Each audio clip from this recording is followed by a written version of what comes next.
شروع اللہ کا نام لے کر جو بڑا مہربان نہایت رحم والا ہے۔ سچ مچ ہونے والی، وہ سچ مچ ہونے والی کیا ہے؟ اور تم کو کیا معلوم ہے کہ وہ سچ مچ ہونے والی کیا ہے؟ وہی کھڑکھڑانے والی جس کو سمود اور عاد دونوں نے جھٹلایا۔ سو سمود تو زبردست زلزلے سے ہلاک کر دیے گئے، رہے عاد تو ان کو نہایت زوردار آندھی سے تباہ کر دیا گیا۔ اللہ نے اس کو 7 رات اور 8 دن ان پر چلائے رکھا۔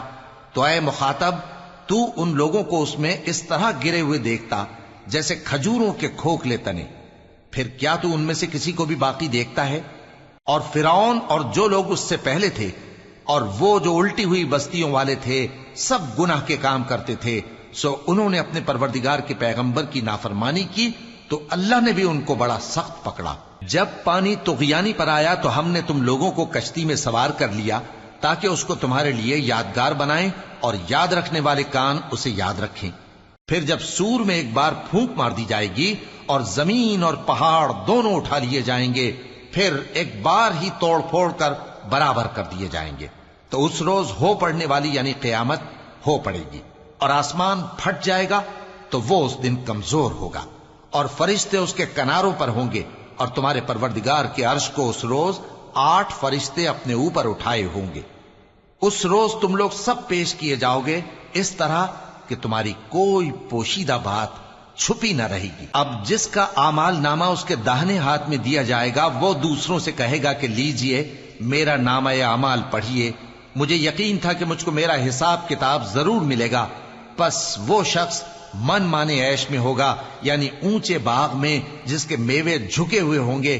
ان سے کہا جائے گا کہ جو اعمال تم ایام گزشتہ میں آگے بھیج چکے ہو، ان کے عوض مزے سے کھاؤ اور پیو۔ اور جس کا نامہ اعمال اس کے بائیں ہاتھ میں دیا جائے گا تو وہ کہے گا اے کاش مجھ کو میرا اعمال نامہ نہ دیا جاتا اور مجھے معلوم نہ ہوتا کہ میرا حساب کیا ہے۔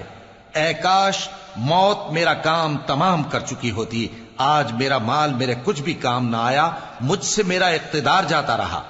حکم ہوگا کہ اسے پکڑ لو، اب اسے طوق پہنا دو، پھر دوزخ کی آگ میں اسے جھونک دو، پھر زنجیر سے جس کی لمبائی 70 گز ہے جکڑ دو۔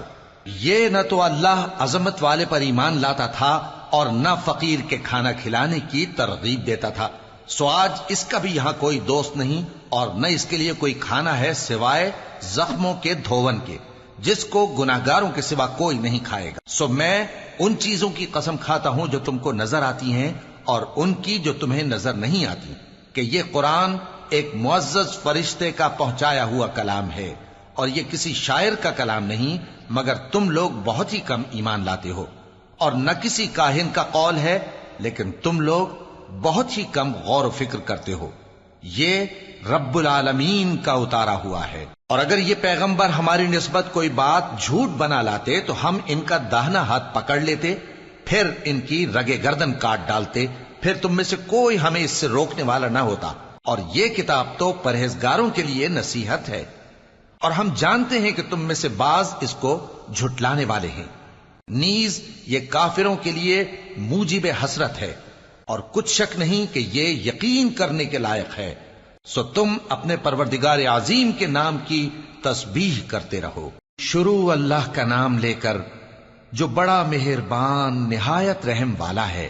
ایک طلب کرنے والے نے عذاب طلب کیا جو نازل ہو کر رہے گا، یعنی کافروں پر، اور کوئی اس کو ٹال نہ سکے گا، جو بلندیوں والے اللہ کی طرف سے نازل ہوگا، جس کی طرف روح القدس اور دوسرے فرشتے چڑھتے ہیں، اس روز نازل ہوگا جس کا طول 50,000 برس ہوگا۔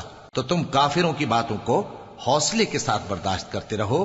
لوگ اس دن کو دور سمجھتے ہیں، جبکہ ہماری نظر میں وہ قریب ہے۔ جس دن آسمان ایسا ہو جائے گا جیسے پگھلا ہوا تانبا، اور پہاڑ ایسے جیسے رنگین اون، اور کوئی دوست کسی دوست کو نہ پوچھے گا، حالانکہ ایک دوسرے کو سامنے دیکھ رہے ہوں گے۔ اس روز گناہگار چاہے گا کہ کسی طرح اس دن کے عذاب کے بدلے میں سب کچھ دے دے، یعنی اپنے بیٹے اور اپنی بیوی اور اپنے بھائی اور اپنا خاندان جس میں وہ رہتا تھا، اور جتنے آدمی زمین پر ہیں غرض سب کو دے ڈالے، پھر اپنے آپ کو عذاب سے چھڑا لے، لیکن ایسا ہرگز نہیں ہوگا۔ وہ بھڑکتی ہوئی آگ ہے، کھال ادھیڑ کر کلیجہ نکال لینے والی۔ وہ ان لوگوں کو اپنی طرف بلائے گی جنہوں نے دین حق سے اعراض کیا اور منہ پھیر لیا، اور مال جمع کیا پھر سینت سینت کر رکھا۔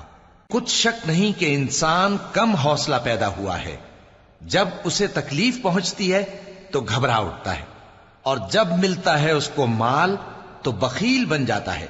مگر نماز ادا کرنے والے جو نماز کا التزام رکھتے اور ہمیشہ پڑھتے ہیں، اور جن کے مال میں حصہ مقرر ہے، یعنی مانگنے والے کا اور نہ مانگنے والے کا، اور جو روز جزا کو سچ سمجھتے ہیں، اور جو اپنے پروردگار کے عذاب سے خوف رکھتے ہیں، بے شک ان کے پروردگار کا عذاب ہے ہی ایسا کہ اس سے بے خوف نہ ہوا جائے۔ اور جو اپنی شرمگاہوں کی حفاظت کرتے ہیں مگر اپنی بیویوں یا باندیوں سے کہ ان کے پاس جانے میں انہیں کچھ ملامت نہیں، اور جو لوگ ان کے سوا اور طریقے ڈھونڈیں تو وہ حد سے نکل جانے والے ہیں، اور جو اپنی امانتوں اور اپنے عہد و پیمان کا پاس کرتے ہیں، اور جو اپنی گواہیوں پر قائم رہتے ہیں، اور جو اپنی نماز کی پابندی کرتے ہیں، یہی لوگ جنتوں میں عزت و اکرام سے ہوں گے۔ تو اے نبی، ان کافروں کو کیا ہوا ہے کہ تمہاری طرف دوڑے چلے آتے ہیں، دائیں اور بائیں سے گروہ گروہ ہو کر جمع ہوتے جاتے ہیں؟